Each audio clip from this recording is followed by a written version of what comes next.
Em nome do Pai, e do Filho, e do Espírito Santo. Amém. Ave Maria, cheia de graça, o Senhor é convosco. Bendita sois vós entre as mulheres, e bendito é o fruto do vosso ventre, Jesus. Santa Maria, Mãe de Deus, rogai por nós, pecadores, agora e na hora da nossa morte. Amém. Glorioso São José, rogai por nós. São João Evangelista, rogai por nós. Em nome do Pai, do Filho e do Espírito Santo. Amém. Bom, olá pessoal, essa é a última aula então do nosso curso de Introdução à Defesa da Vida e nós gostaríamos então de fazer uma síntese desse curso e apresentar alguns princípios de soluções para que a gente possa conseguir fazer um bom trabalho em defesa da vida, né? Então, eu gostaria de fazer apenas um resumo sobre tudo que a gente falou até agora. Então, nas primeiras aulas, a ideia das primeiras aulas foi mostrar, né, algumas características da cultura da morte que a gente pudesse observar para que percebêssemos que o que está acontecendo na nossa sociedade nos dias de hoje não é um processo natural, é um processo que está sendo construído mesmo, que está sendo movimentado, fomentado por algumas pessoas e fundações, instituições que têm interesse, né, o modo como a nossa sociedade está se construindo, né, seja desta maneira. Na verdade, não tem nada mesmo de natural, é um processo antinatural o que tem acontecido na nossa sociedade nos dias de hoje. Então, esse foi o intuito de trazer este curso, né, até aqui. E na primeira aula a gente então trouxe uma maneira de que a gente pudesse perceber esse problema. Então a gente falou da encíclica do Papa São João Paulo II, que é uma das maneiras mais interessantes de a gente perceber isso, porque ele coloca todas essas coisas que são uma conjuntura, né, contra a vida, e de modo muito especial essa questão do aborto, né? É uma coisa bastante evidente nos dias de hoje, a promoção, né, do aborto nos nossos dias. E é uma coisa que choca muito as pessoas, principalmente, né, quem é cristão. Então, nessa primeira aula foi mais uma maneira das pessoas começarem a perceber que algo está acontecendo e que esse algo não é um processo natural, que tem coisas que estão indo propositalmente mesmo e fomentando as ações contra a vida, né? E que isso existem pessoas e instituições que fomentam, né? Fundações internacionais e outros organismos que trabalham com isso, né?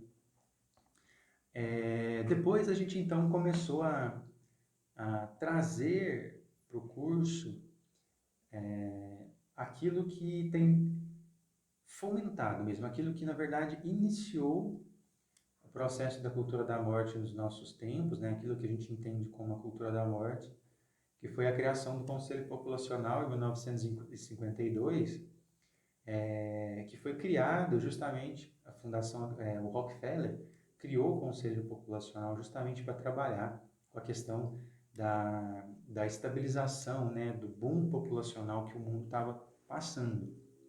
Então, essa instituição que foi criada para esse propósito, ela marca o início dessa cultura da morte.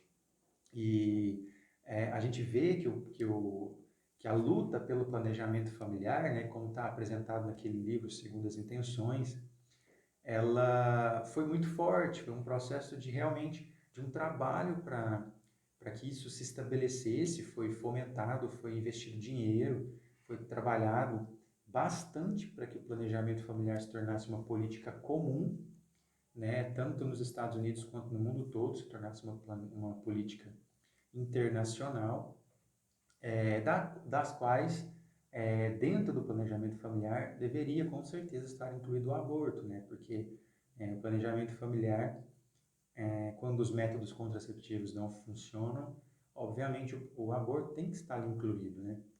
Então foi feito muito esse trabalho nesse primeiro período, lembrando que A Fundação Rockefeller, quando criou o Conselho Populacional, pôs gente para estudar a questão da demografia, para fornecer um conteúdo teórico que fomentasse aquilo, para depois estabelecer os projetos de planejamento familiar em todo o mundo. A gente viu então depois na outra aula a grande mudança de mentalidade que começou a acontecer então no final da década de 60 e no início da década de 70, quando o movimento, né, populacional percebeu que essa questão de você fornecer os meios anticoncepcionais, que foi tudo, que começou tudo a surgir ali na década de 60, para fornecer planejamento familiar, o DIU, né, as pílulas, né, os aparelhos de realização de aborto, todas essas coisas que surgiram, né, esses métodos antinatalícios, somente isso não seria suficiente para que realmente eles alcançassem o objetivo de estabilizar esse crescimento populacional, o controle, né, do crescimento da população, e que para isso seria necessário, então, alterações mais profundas, né?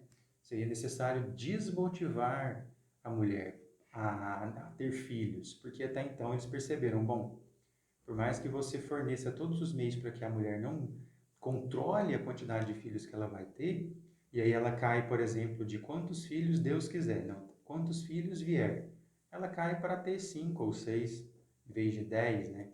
Ou 11 ou mais, ou 4, mas que seja.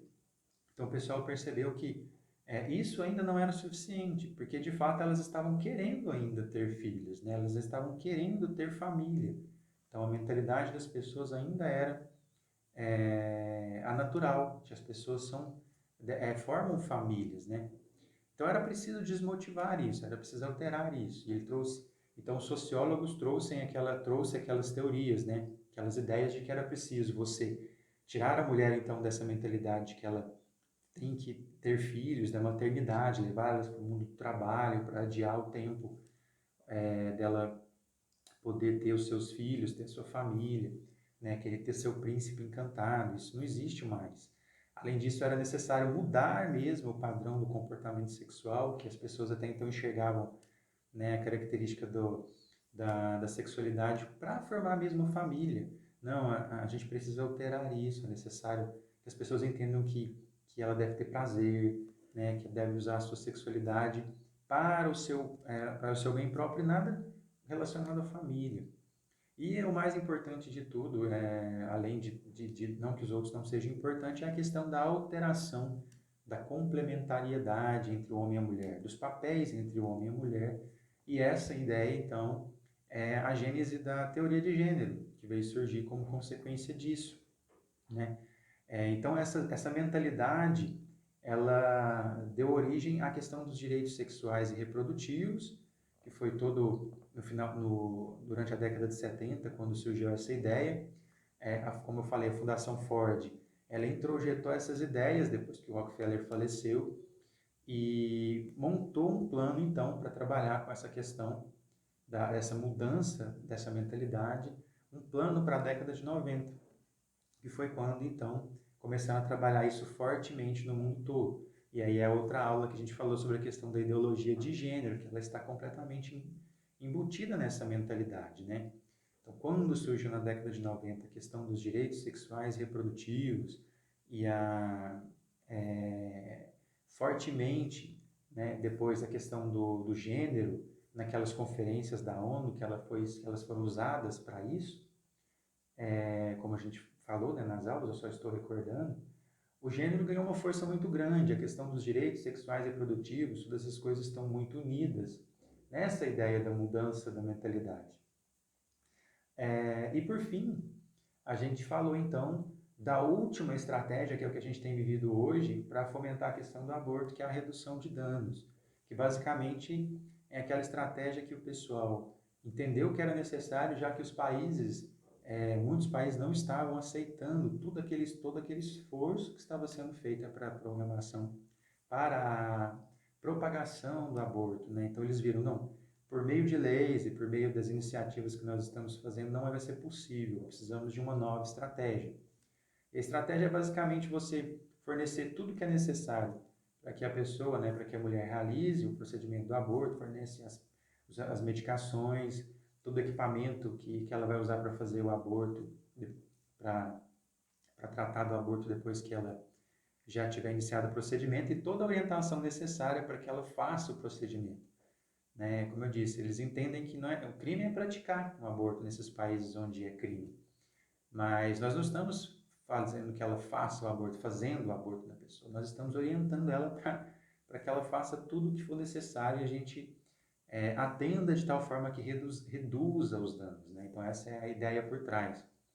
E é o que nós estamos vivendo nos dias de hoje. Né? Isso a gente vê bastante, né, nas pessoas que estão tentando promover o aborto sem necessidade de fazer com que as leis sejam modificadas.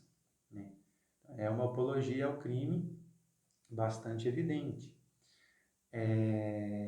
De tudo isso, eu queria então tirar algumas conclusões para que a gente pudesse trazer então alguns princípios de soluções para que a gente possa realmente fazer um verdadeiro trabalho em defesa da vida, né? Então, quando a gente vê tudo isso que a gente apresentou nessas aulas, que foi bastante introdutório, né? Em primeiro lugar, a gente vê que a cultura da morte ela tem uma certa metodologia de trabalho. Né? A gente falou que todo esse processo de coisas que foram acontecendo, todas essas estratégias, essas ideologias, tudo isso que surgiu, ela, em primeiro lugar, ela precisou ser legitimada, né? E essas teorias que apareceram, elas foram, digamos assim, fundamentadas, elas foram construídas dentro do sistema universitário, né? Dentro do meio acadêmico. Né? A gente vê isso claramente na primeira, por exemplo, na primeira estratégia, quando eles quiseram argumentar que o controle populacional era importante, então eles modificaram os estudos demográficos, criaram departamentos nas universidades inteiras. E a mesma forma como o gênero tem acontecido, né? O sistema universitário está recheado da teoria de gênero. E as pessoas já estão sendo construídas com essa mentalidade e elas embasam, né, a propagação disso na cultura e na mentalidade das pessoas. Então, eles fazem um grande trabalho de estudo dentro da academia para legitimar essa ideologia e eles introjetam isso na cultura. Então, isso faz parte do mecanismo da cultura da morte, né? E as fundações, elas investem nesse trabalho e elas fazem com que depois algumas ONGs dentro dos países onde elas querem trabalhar recebam um investimento para promover essas ideologias. Então essa é meio que uma característica importante que a gente pode extrair do método de trabalho dessa cultura de morte. E a gente viu uma outra coisa muito importante, né, que a gente apontou durante o curso, é que todas essas, se a gente reparar bem, todas essas características, todas essas coisas que nós trouxemos aqui nessa introdução, né, o aborto, o gênero, a eutanásia, né, todas essas coisas, o controle do crescimento, o planejamento familiar, os meios anticonceptivos, enfim, tudo que a gente tem percebido dentro da cultura da morte, em última análise, elas acabam atacando diretamente ou indiretamente a estrutura familiar. Isso é uma característica bastante comum, é uma coisa comum. Há uma desestruturação dessa estrutura familiar da nossa sociedade. E não apenas a questão do sentido natural da coisa, né? E esse é um ponto importante. Não apenas o sentido da família biológica, né? A questão do homem e da mulher. Não é nesse sentido. Existe um sentido mais profundo, né? Sociologicamente falando, nessa questão da estrutura familiar, que é a questão que o que a cultura da morte tem feito é desestruturar aquilo que é a essência de uma família. E o que é a essência de uma família? Dentro de uma família, a gente percebe que as pessoas dentro da família, elas não são uma coisa, um objeto, algo descartável. Né? Elas valem por aquilo que elas são dentro de uma família. E elas não são substituíveis. Né? Um pai será sempre o pai, o filho será sempre o filho. E eles valem por eles serem pessoas, né? Não apenas por uma função que eles estão desempenhando dentro da estrutura. Né? E a gente percebe que essa característica tem sido cada vez mais destruída. Então a gente vê o aborto, faz isso porque o filho já não vale mais nada, ele pode ser destruído, descartado. A gente vê que, claro, isso não é algo que as pessoas elas já estão pensando propositalmente, né? No sentido assim, eu sei que na minha família aquele filho não está valendo. Não, a cultura da morte ela conseguiu introjetar a ideia de que as pessoas já não têm mais importância, né? O aborto é esse exemplo, né? A eutanásia é um grande exemplo, né? Os pais já não servem mais, eles estão dando trabalho, então você tem que fazer a eutanásia neles. O gênero, né, é uma característica que desestrutura a família, por quê? Não tem nem papel, né? Não há um papel para ter importância, porque o gênero você tem tantos papéis construídos quanto você quiser. Então você não tem um papel específico de um pai para dar valor, de um filho, de uma mãe, isso aí são construções sociais. Então a gente vê que de uma forma ou de outra, a cultura da morte ela ataca diretamente essa estrutura familiar que em essência cria esse vínculo onde as pessoas valem dentro da estrutura, não por uma função, mas porque elas são, né? E isso foi muito perceptível quando a cultura da morte começou a trabalhar com a questão da sociologia, assim que a Fundação Rockefeller entendeu a necessidade dos estudos sociológicos para descobrir alguma maneira de evitar que houvesse uma Segunda Guerra Mundial, né? Quando a guerra aconteceu, né, como a gente falou, as pessoas ficaram um pouco preocupadas, né, bastante preocupadas, na verdade, e tentaram descobrir métodos para que isso não acontecesse. E a sociologia ganhou uma grande força com isso, né? A Fundação Rockefeller criou, então, uma organização que fizesse só estudos de sociologia. Porque eles perceberam que é a estrutura social que determina o comportamento das pessoas. Então, se fosse possível determinar o comportamento das pessoas de tal forma que elas evitassem guerra e tudo mais, né, isso seria ótimo. Mas esses estudos, então, acabaram fomentando e trazendo à tona toda essa descoberta de que você pode conseguir alterar o comportamento das pessoas por meio de modificações nas estruturas sociais. E a gente está vendo isso acontecer com muita frequência. E a maneira mais evidente da gente perceber, então, isso é a maior alteração social que aconteceu nos últimos tempos foi justamente quando começou a aparecer a questão do sistema financeiro. Porque o sistema financeiro ele trouxe, então, essa ideia de que ali dentro das estruturas empresariais, as pessoas valem pelo papel que elas desempenham. É exatamente a mudança na estrutura social natural, né? Então, o sistema financeiro, quando ele começa a movimentar, então, toda uma criação de estruturas novas, essas estruturas empresariais, ali as pessoas valem pelo papel que elas exercem. Se ela não exerce aquele papel corretamente, ela é substituída.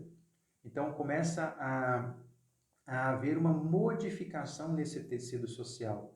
E é exatamente esse sistema que movimenta essa característica principal da cultura da morte, que é a desestruturação da estrutura do tecido social, né?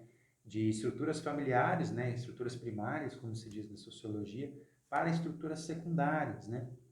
Isso é uma característica importante da gente perceber, porque isso nos dá, então, os pontos para que a gente possa dar algumas soluções para o problema.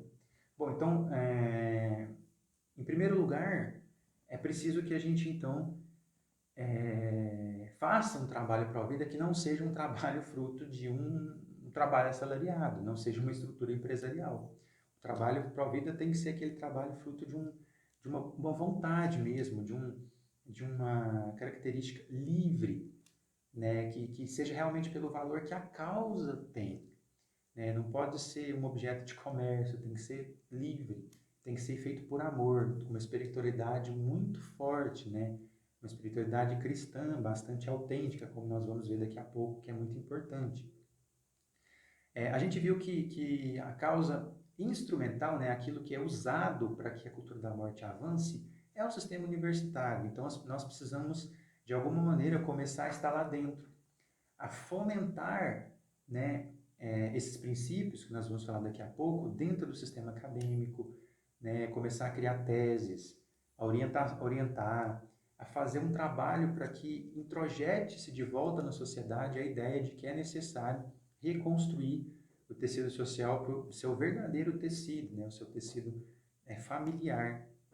E, obviamente, é necessário bastante estudo e bastante formação, senão é impossível fazer um bom trabalho, porque eles estão desenvolvendo teorias, né, ideologias, porque elas não estão pautadas na verdade, mas muito convincentes. Então é preciso de bastante estudo para fazer frente a isso. Senão as pessoas vão cada vez mais, infelizmente, né, a sociedade cada vez mais vai sendo destruída por isso. Né? E as pessoas precisam ser independentes, não deveria existir um grupo ou uma estrutura específica, onde todas as pessoas... Não, é aquele grupinho ali que está tentando fazer um trabalho contrário ao que nós estamos fazendo, porque fica fácil de ser destruído, né? Então tem que existir o máximo de número de pessoas possível fazendo o seu trabalho, né? De tal forma que a cultura da morte não chegue num ponto específico e acabe com esse processo de reconstrução da sociedade, porque assim que eles perceberem, eles vão desconstruir e atacar aquilo, né? E aquele movimento então se acaba. Então tem que existir tantas boas pessoas possível, de tantas maneiras possível, sem estar preso a uma fonte específica, um lugar específico para que isso não seja destruído. E agora a característica mais importante, como nós vimos, como a essência da cultura da morte é esse processo de desestruturar o tecido social, que é um tecido baseado na família, na estruturação, na estrutura primária, nós precisamos reconstruir então isso. Só que existe uma característica muito difícil a ser feita. Por quê? Porque para que a gente faça isso, as pessoas precisam entender que existe uma natureza nas coisas, né? Então, como é que a gente faz para poder construir novamente a estrutura social, se a gente está dizendo que ela tem uma natureza familiar, se as pessoas não entendem que existe uma natureza nas coisas, ou seja, que as coisas são alguma coisa. Então, esse conceito foi perdido, as pessoas hoje não têm mais a noção de que as coisas são algo, né? E se as coisas são alguma coisa, então, se elas têm uma natureza, então existem aquelas coisas que são aptas, que estão de acordo, que são boas para aquela natureza, né?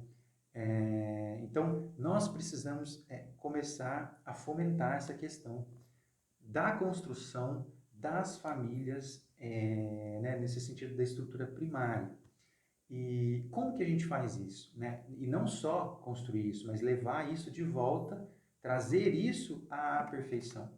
E como que a gente faz isso? Bom, primeiro a gente tem que conseguir, então, fazer com que as pessoas percebam que as coisas têm uma natureza, que não é simplesmente um discurso, né, de poder, como a gente tem visto muito hoje, depois que, principalmente depois que surgiu a escola de Frankfurt, né?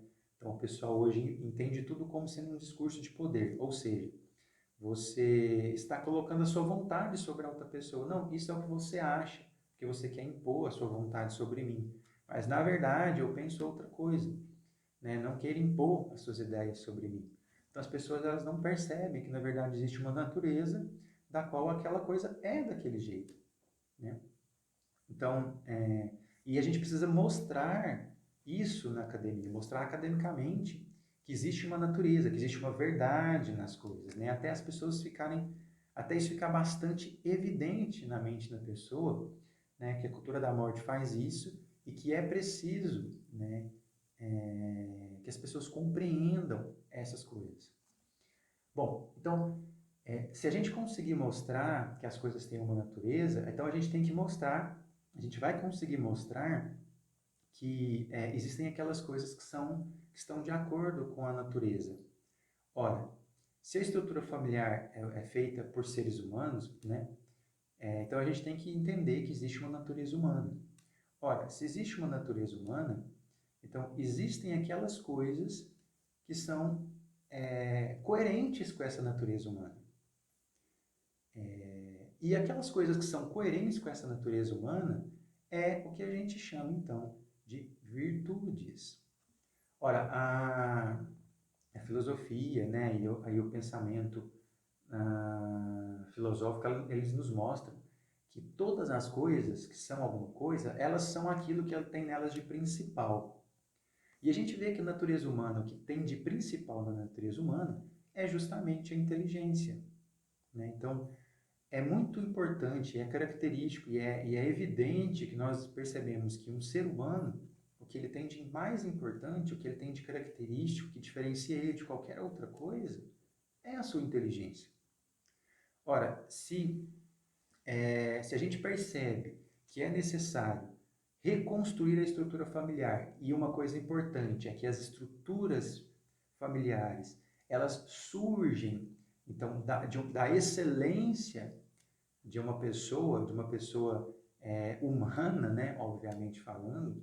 Então, se elas surgem da excelência de uma pessoa, e uma pessoa tem por excelência a inteligência, se a gente quiser então fazer um bom trabalho de reconstrução das estruturas familiares, nós temos então que fazer com que aquilo que é excelente, né, seja levado à excelência. Então, é a excelência da excelência.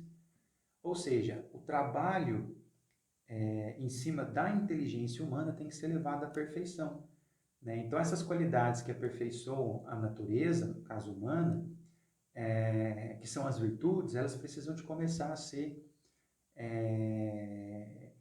trazidas de volta à mentalidade das pessoas, né? As pessoas precisam de reconhecer novamente o uso das virtudes, principalmente que as pessoas têm uma inteligência e que existem virtudes que aperfeiçoam essa inteligência. Dentre essas virtudes, a principal delas é a prudência. Então, o ser humano ele vai adquirindo virtudes que são qualidades, né, que são de acordo com a sua natureza humana.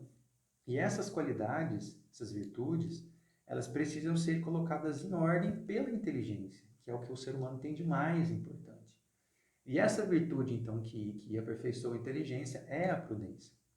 Então, essas ideias, elas precisam começar a ser trabalhadas no nosso meio, principalmente dentro da academia, mas em todos os lugares, ser legitimada, para que comece a brotar as estruturas sociais coerentes com a natureza humana. E a estrutura social coerente com a natureza humana é aquela que surge, então, de uma excelência. Então, a família, como é apontado pelos estudiosos, pelos verdadeiros estudiosos, é aquela que surge daquelas pessoas excelentes, que tem uma qualidade excelente e que junta em torno de si pessoas dóceis àquela ser humano que tem aquela característica além, né, acima, uma virtude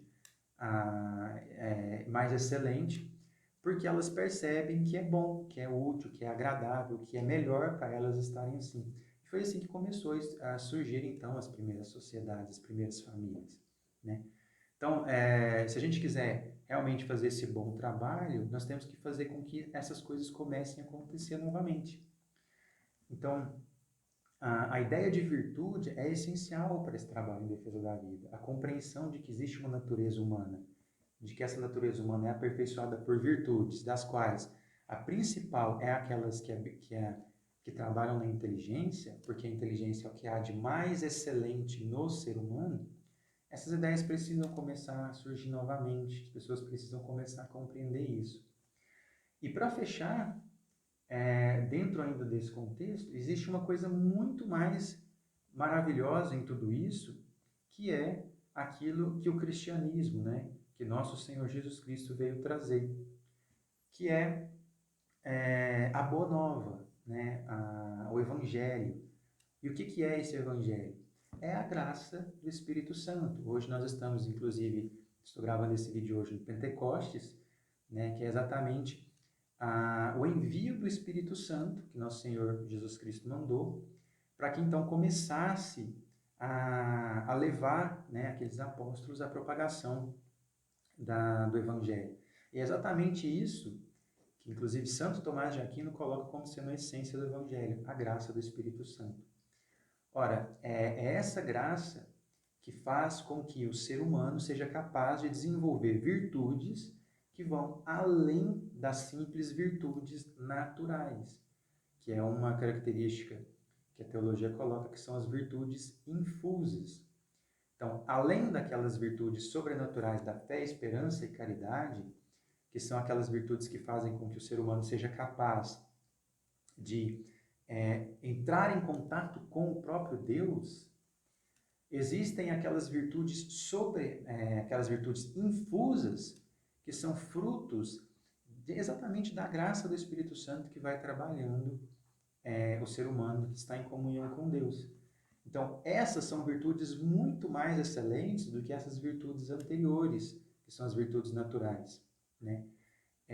Então, as pessoas, se a gente quiser levar a sociedade à perfeição, não basta apenas essas virtudes naturais, como nós falamos. É preciso fazer com que as pessoas realmente se tornem cristãos, que elas consigam entrar em comunhão com Deus e levar o seu grau de virtude, ou seja, serem santas para construírem estruturas primárias cada vez mais santas, e assim a sociedade poder estruturar novamente o seu tecido social de uma maneira excelente e perfeita, né? Então, isso são apenas pontos que eu quis trazer para que a gente possa compreender os princípios e algumas coisas que nós precisamos fazer para fazer frente à cultura da morte, pois ela está fazendo o processo exatamente o contrário e está tendo muita força e sucesso em fazer isso. Então, que nós consigamos realmente nos dedicar a isso, aprofundar nisso que foi apontado aqui, buscar mais. É como diz o provérbio: basta a gente dar um pouco ao sábio para que ele se torne mais sábio. Então, aqui nós trouxemos uns pontos, né? E com isso a gente espera que surjam pessoas cada vez mais dispostas a fazer um verdadeiro trabalho de defesa da vida e ajudar na construção de uma sociedade que esteja de acordo com a vontade de Deus, né? Então, eu agradeço a todos, muito obrigado pelos que acompanharam o curso. Espero que tenha sido de ajuda para todos e principalmente, né, para a maior glória de Deus. Muito obrigado. Em nome do Pai, do Filho e do Espírito Santo. Amém.